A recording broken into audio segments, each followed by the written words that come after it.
Towards the end of the 1950s and the beginning of the 60s, many African countries were granted independence, but much blood was spilled to make it possible in many parts of the continent, with the colonizers reluctant to give up power. But every situation was unique. The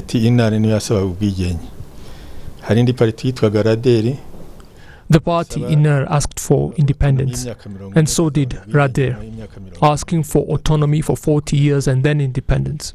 If that had happened, it would now be just 20 years after we got independence. The parties Parmehutu and Prosoma claimed that the real colonizers were Tutsis and that they should leave, and that others were friends. When other countries started getting independence, the Belgian colonizers actually started urging those parties to take the independence, and they continued to work as they used to, and the label was just applied.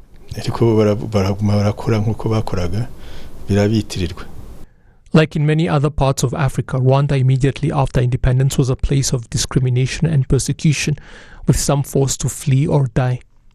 Tuva Busogo ni muri Musanze tujanwa Nyamata.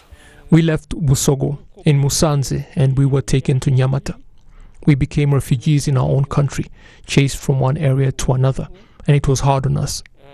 There were policies of discrimination and not all Rwandans were equal. That direction the country took in 1959, 60 and 62 when independence was granted would continue to haunt Rwandans. Political experts as well as historians have noted that the independence that was offered to Africa was a trap that only brought more problems for the continent, with the aim being to divide and rule.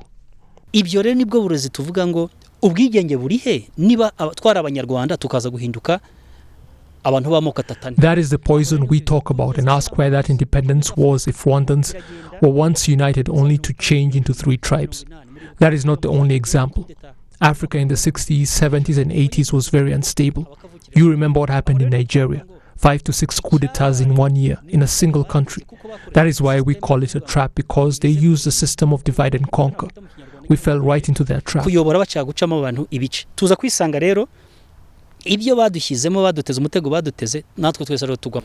Iyo wigenga mu bintu byose, wigenga muri politike, wigenga muri ekonomi. If you are truly politically and economically independent, you do not need to consult anyone before making a decision.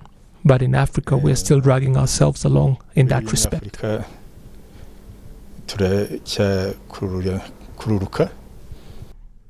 Calls are therefore being made for Africans to start looking to themselves to find solutions to the problems they encounter. The time of the colonialist passed and he left, leaving people in Africa with countries and land, and now we must change our mindsets, because there is nothing worse than to be colonized by a fellow African. I believe thanks to the efforts of our leaders, Africa is now heading in the right direction, but the road is still long. Willpower must come before all else.